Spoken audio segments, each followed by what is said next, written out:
Le grand journal de la mi-journée, le RCI Midi, vous est présenté aujourd'hui par Adeline Courson. Bonjour Adeline. Bonjour Kate, bonjour à toutes et à tous. On parle encore patrimoine avec les bons chiffres des fréquentations dans les distilleries. Et c'est notre magazine de la mi-journée. Pendant les grandes vacances, le spiritourisme a eu la cote. Locaux et touristes étaient nombreux à visiter les distilleries et bénéficier des nombreux services proposés, dégustations, visites guidées, soirées privées. Un retour des visiteurs semblable aux chiffres de 2019 selon le Codérum que Michel Fayad a constaté. Le responsable du musée du Rhum de l'habitation La Salle est l'un des premiers initiateurs du spiritourisme en Martinique et il est l'invité de Clara Vincent.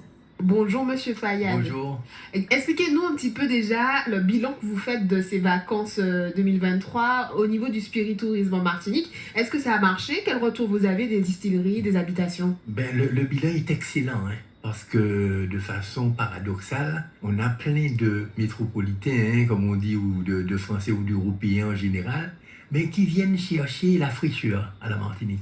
Parce qu'il fait tellement chaud en Europe, donc c'est vrai qu'on a une montée en puissance effectivement du nombre de touristes qui visitent en tout cas le musée du Rhum, l'habitation La Salle et le train des plantations. Et c'est vrai qu'à ce niveau-là, on est très satisfait. Alors à cela se rajoutent les vacanciers, c'est-à-dire les Antillais qui vivent en France et qui viennent aussi en vacances. Et c'est vrai qu'eux-mêmes, ils viennent, ils visitent aussi parce qu'à l'époque, ils n'ont peut-être pas connu ça. Quand ils sont partis, une distillerie ne se visitait pas. Et aujourd'hui, ils sont contents de voir, tiens, la distillerie que je ne pouvais pas rentrer quand j'étais jeune, etc. Aujourd'hui, on me l'a fait visiter, etc. Je fais des balades dans les champs de canne, je visite des habitations, des sucreries. On raconte une histoire et on a un patrimoine matériel à montrer. Maintenant, on introduit aussi de la culture à l'intérieur, puisqu'il y a des festivals de zouk, il y a des fêtes du rhum, il y a des fêtes de fin de récolte, il y a des galeries d'art. Enfin, c'est vraiment une success story. Et il y a beaucoup de petites distilleries comme ça qui se sont créées au fur et à mesure uniquement pour faire du tourisme. Donc ça pousse un petit peu comme des champignons aujourd'hui et on se félicite de ça.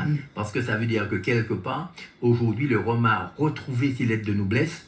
Et le rhum, c'est véritablement un produit phare en appellation d'origine contrôlée qu'aujourd'hui on exporte et qui un petit peu représente le produit régional martiniquais. Et c'est aussi apprécié par les locaux parce qu'il y en a aussi qui viennent pendant les vacances visiter aussi les distilleries en Martinique. Tout à fait, parce que nous on fait de la dégustation bien sûr avec modération. Mais aujourd'hui, si vous voulez, avec la montée en puissance au niveau international du rhum, nous, aujourd'hui, on a une appellation d'origine contrôlée sur le rhum martiniquais. Ça veut dire qu'on est le haut de gamme du rhum dans le monde. On fait des rhums de cépage, maintenant on fait des rhums de récolte tardive. Vous voyez ce que je veux dire? On fait du rhum bio, on fait des bouses de colonne, on fait des bouses de fût. Donc, si vous voulez, on a tout un panel de rhum AOC aujourd'hui qu'on a présenté. Et c'est vrai que aujourd'hui, le rhum est un élément de fierté, contrairement à il y a disons, une trentaine d'années où, effectivement, le rhum symbolise un petit peu l'alcoolisme, le désespoir et tout un tas d'éléments négatifs comme ça.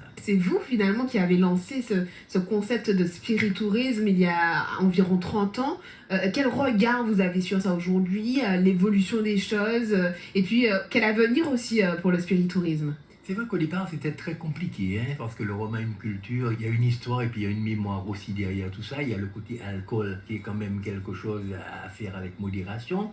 Si vous voulez, on avait oublié le côté produit régional aussi quelque part. Et c'est vrai que pendant très longtemps, moi, ce qui me désespérait, je vous dis, quand j'étais jeune, c'est de voir que quelque part, la Martinique, c'était une espèce de station balnéaire où seul était mis en avant le soleil, la plage, le sable chaud et puis l'eau de mer, si vous voulez. Et c'est vrai qu'on pourrait presque dire que la culture martiniquaise a un petit côté agoraphobique. Je veux dire, on n'aimait pas trop se montrer, on avait toujours l'impression que c'était du folklore. La culture se résumait à une espèce de folklore. Donc chacun avait une raison de ne pas se mettre en avant. Et j'ai pensé très honnêtement qu'avec la filière canne, notamment la filière rhum, qui était déjà un rhum, pas encore d'appellation d'origine contrôlée quand on a commencé, mais qui était déjà un rhum agricole, je me suis dit que quelque part, si on arrivait à connecter un produit régional comme le rhum de la Martinique aux millions de touristes qui arrivent en Martinique chaque année, on jouerait du gagnant-gagnant. Et on s'est dit, bon, si on arrivait à valoriser ce produit régional-là,